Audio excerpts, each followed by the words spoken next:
Christopher Ratte is a professor of classical archaeology and the history of the arts, as well as the current director of the Kelsey Museum of Archaeology, in which we are all now sitting. The director of surveys in Turkey, particularly Aphrodisias, and now the country of Georgia. Professor Ratte has been an influential figure in recent discussions of the dynamic world of Asia Minor under the Lydian and then Roman empires. Chris was also one of the first people to introduce me personally to the language of architecture in a course that I took with him several years ago now.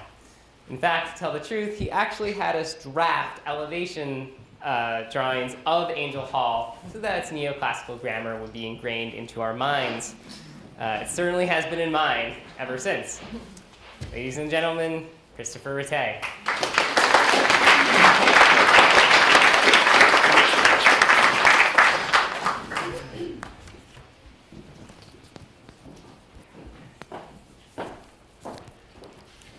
Thank you, Nick, for organizing this event on behalf of the Kelsey.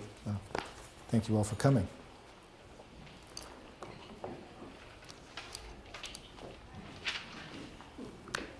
The architects of Angel Hall, Albert Kahn Associates, are most famous for their early to mid-20th century factory buildings, characterized by the use of modern reinforced concrete construction to create spacious and well-illuminated spaces for modern manufacturing processes, such as the mass production assembly line. This is obviously a portrait photo of Kahn himself in his office, and you've seen an image of him already today. Here you see one of the earliest such buildings, the Packard plant in Detroit, large parts of which were designed and built by Kahn. This building was opened in 1903 and is now, as you can also see, largely abandoned. Here's another view highlighting the basic structure, the three-dimensional reinforced concrete grid, and the use of brick masonry infills, here low walls acting as windowsills. As you know, Kahn Associates also built a large number of buildings on the University of Michigan campus, including several academic buildings that are conceptually and structurally quite similar to the factories. An early example is the Natural Science Building, which opened in 1915. The basic structural design is clear from the exterior facades, although here the reinforced concrete skeleton is clad in brick with stone and terracotta trim. It's more apparent in the interior facades, and here for comparison is the detail I showed you a moment ago of the Packard plant.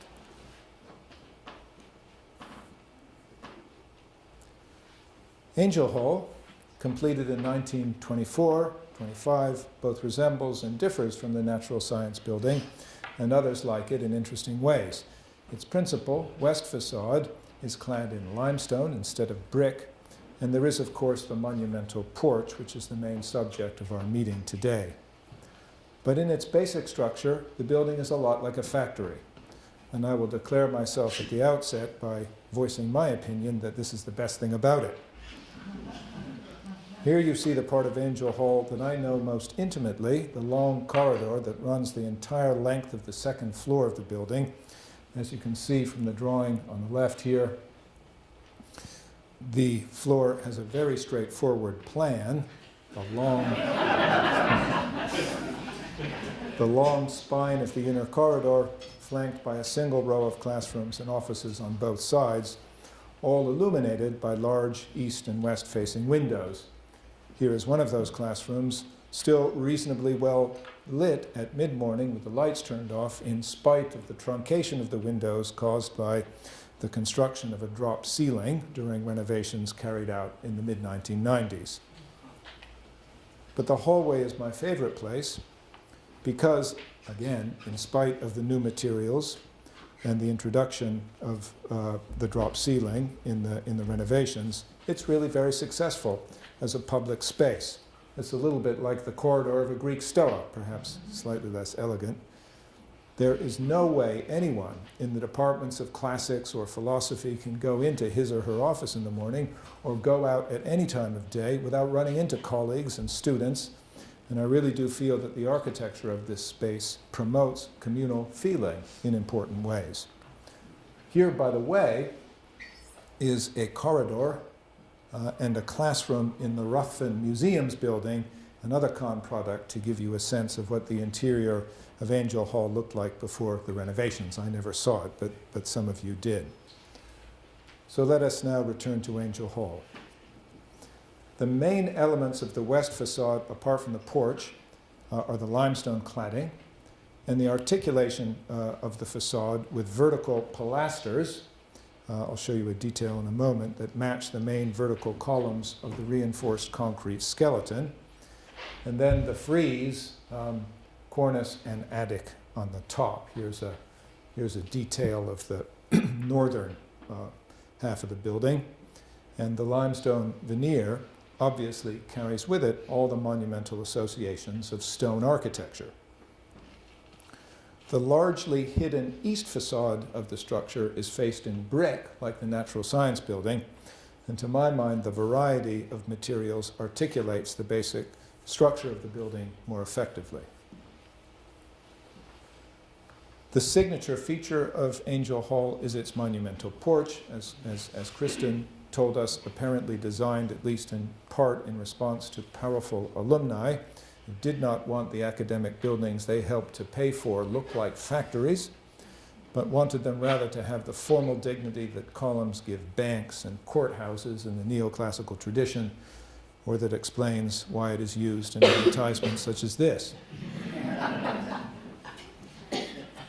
As Nick told you, I regularly assign my students the job of undertaking a formal analysis of the Angel Hall facade, which is very conventional in most respects, but rather unconventional in some. Most unusual are the bases, which you see here on the right. You have granite hexagonal plinths surmounted by limestone cylinders carved with the figural panels that Alex told us they feature heraldically disposed centaurs, and they're set in an elaborate meander pattern. The total height of the columns, including the bases, is 40 feet 4 inches, and that's determined by the heights of the stories of the building's basic reinforced concrete structure. The bases are 3.5 feet in height, and they serve to keep the fluted column shafts, the part of the columns above the bases, within acceptable classical proportions of width, that is diameter, to height.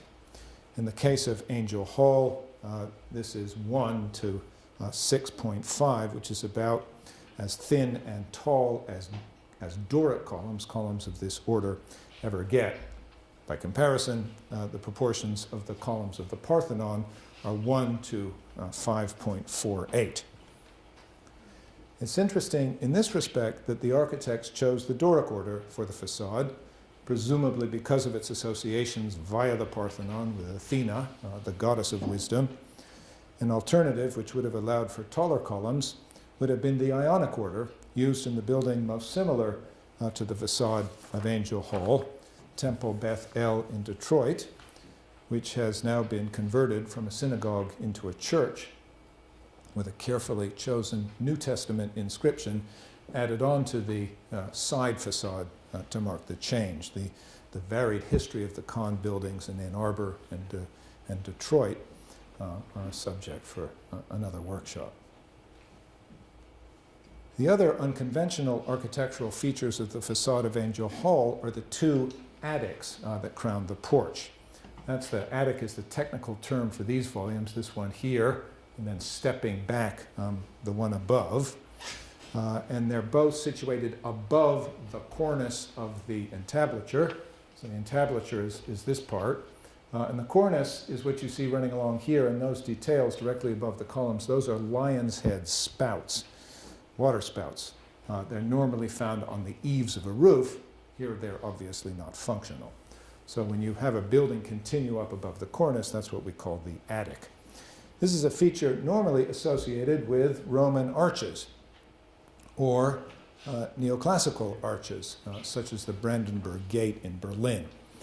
And that is, of course, the principal significance of the porch of Angel Hall, that it is not just the entryway to one building, but the symbolic gateway to the campus.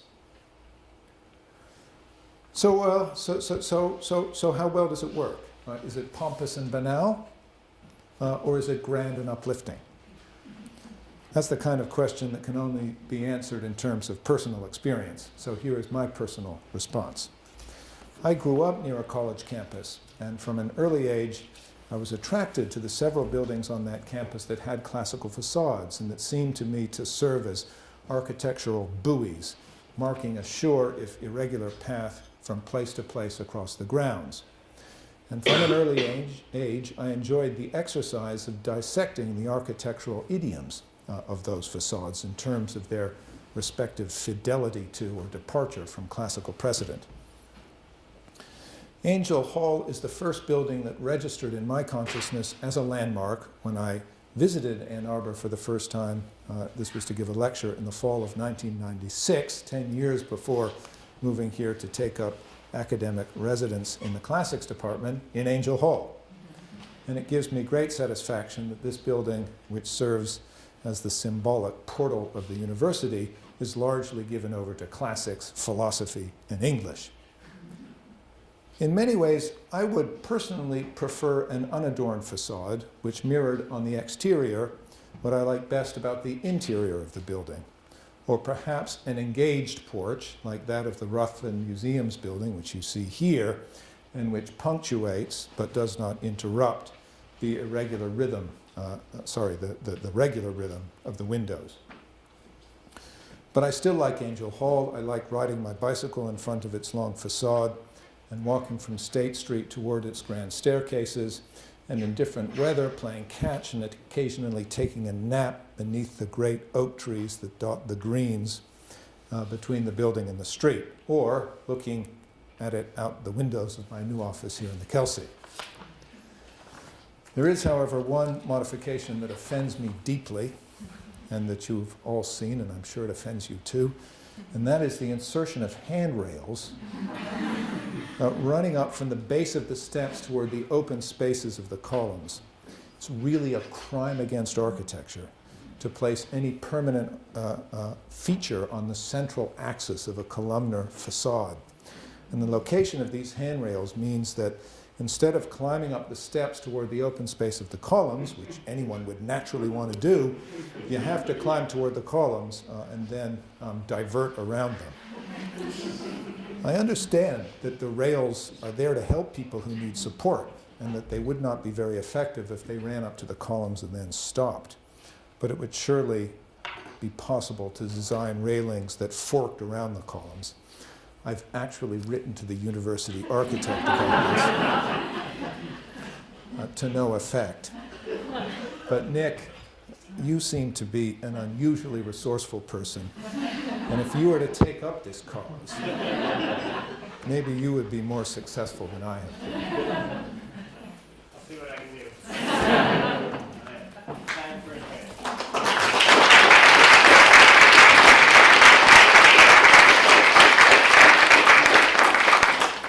Time for maybe one question before we move on to the next speaker. Yes?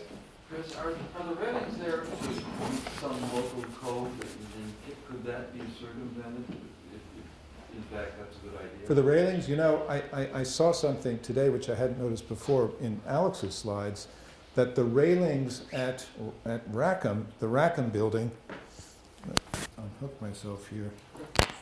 The railings, they're twin railings, one coming up like this and one coming up like this, at each intercolumniation. So that would be a solution. Maybe you can propose that. Maybe one more question. Okay. So what always confuses me about this is that it seems to me that the real focal point of the campus is now Diag, and that this scene has become now the back of the building, and that students almost never enter from this side because they're entering from the Diag. I mean, do you have any thoughts on that? Well, it's true, and a lot of what you say is true, but and I myself, you know, now that I've been at Michigan for longer, the facade of Angel Hall has kind of yielded to that long axis running from, the diag to Ratte as the most, important architectural feature of the campus. But to anyone who drives by the campus, you drive down State Street, and this is what you see, and you remember it, and that's what happened to me when I came here for the first time. So I still think it's very effective in its position with respect to the streets. In a drive-by sort of way. Well, or a walk-by sort of way, but if you're going around the campus, it's what you remember.